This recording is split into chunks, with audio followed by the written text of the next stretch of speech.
Tarik Skubal and the Detroit Tigers are at an impasse in his final year of arbitration eligibility with a record $13 million gap. So, for those who don't know, with the MLB,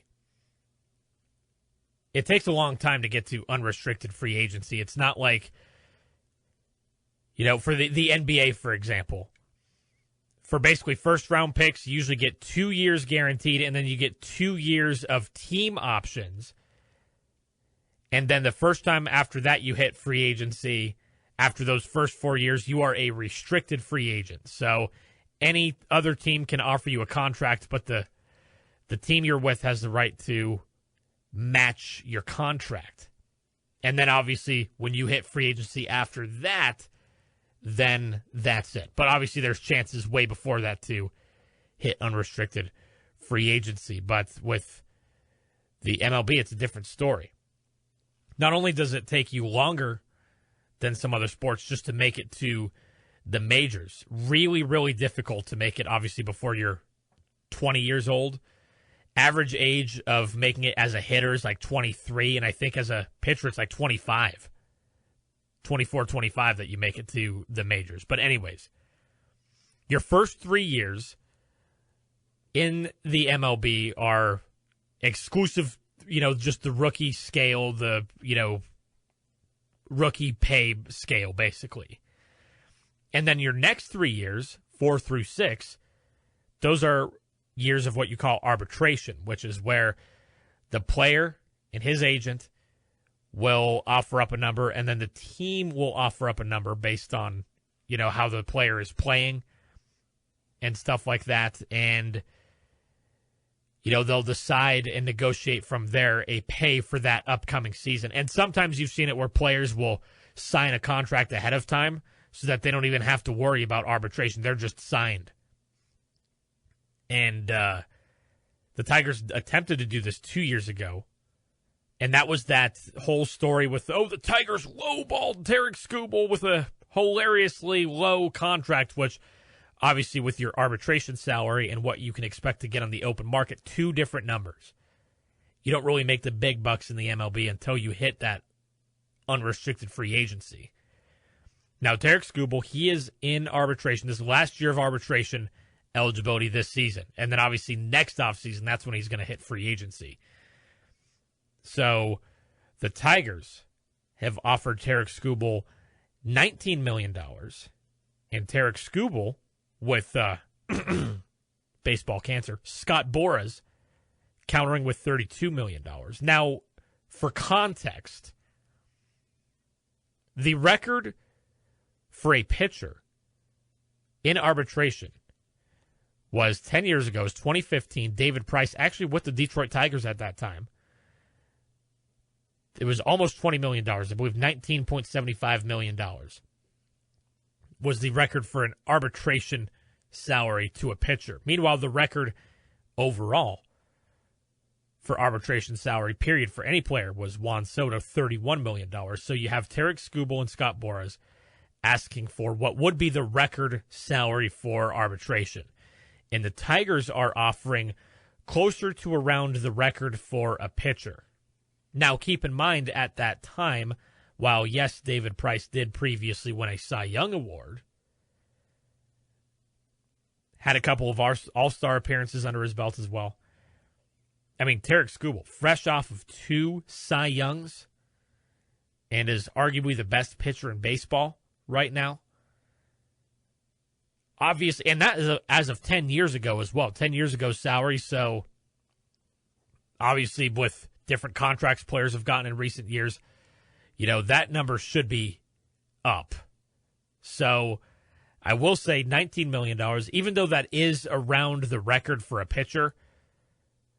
And again, this is preliminary negotiations. Tarik Skubal should be getting more than that. But Tarik Skubal's number at the same time, little silly. I mean, in general, position players tend to get way bigger contracts, way more money than pitchers do, because position players tend to play most every single game. Starting pitchers pitch generally one out of every 5 games. And especially relievers, you're only pitching, 1 inning at a time, and not even in every single game either. So obviously position players, by playing more and more out of every individual game, obviously are going to get a lot more money. So to have Skubal make more than Juan Soto, one of the best players in the sport, as a position player, that's kind of silly as well. So I think both parties right here, again, preliminary. This is preliminary negotiations. I think both sides, it's a little silly. I think the Tigers, a little bit of a low ball, and obviously Scott Boras and Tarik Skubal, a little bit too high on their price as well. But that's what negotiation is. And then it'll probably be somewhere in the middle.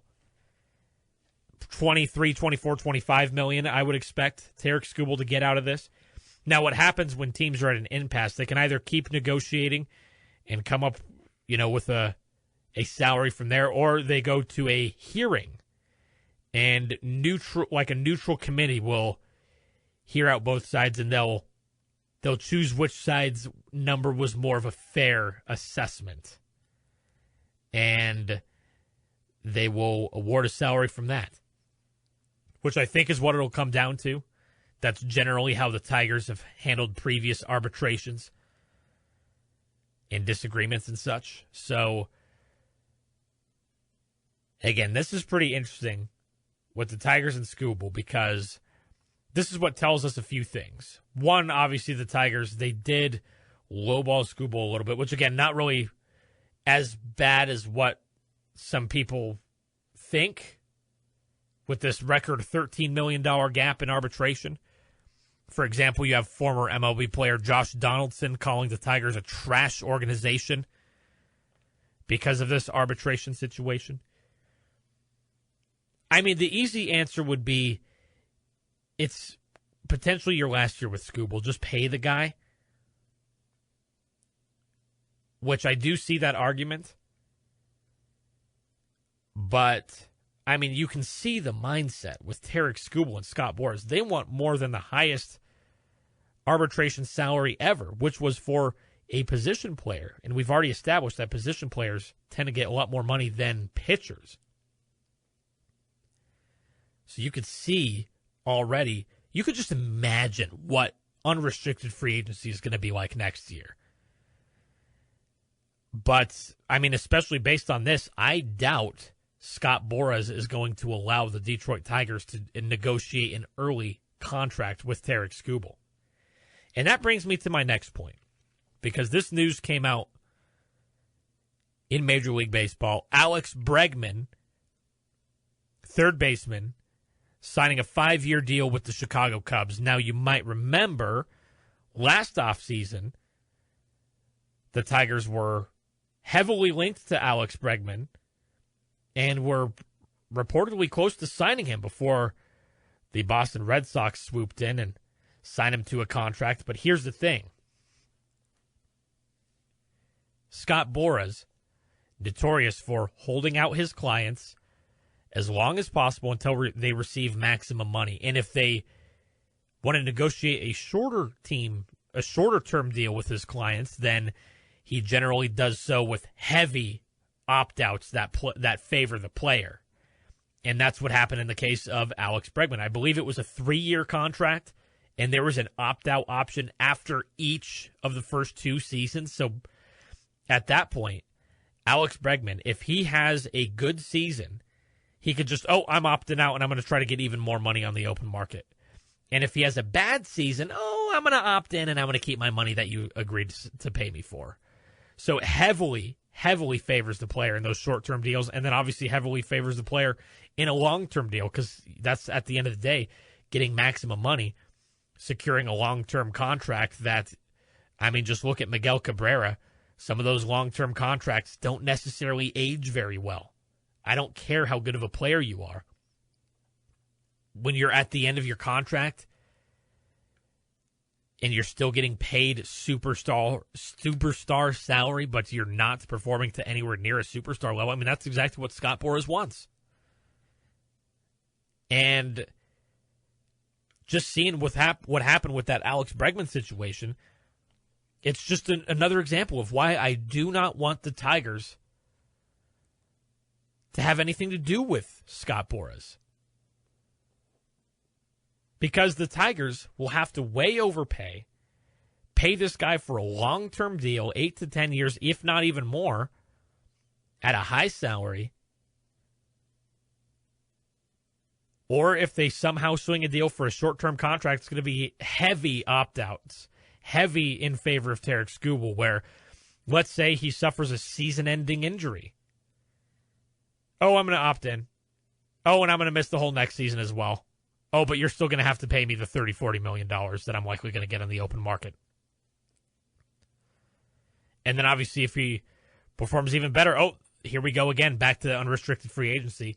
Either that or you're just going to be locked in forever. So, and that's exactly what happened with Alex Bregman. He signed one of those short-term contracts with the Red Sox, plays pretty good for this first season, opts out, and lands a 5-year deal with the Cubs. So just like that, congratulations, Red Sox, for all your troubles. Hope you liked your 1 year with Alex Bregman. Makes me real glad that the Tigers avoided that one. Real glad, because that, just like that, they'd be out Alex Bregman in this offseason. And again, I just fear the only way that I would want the Tigers to keep Tarik Skubal would be to sign a long-term extension this offseason, but I just don't feel comfortable with Tarik Skubal getting to unrestricted free agency. And that's going to be what it comes down to.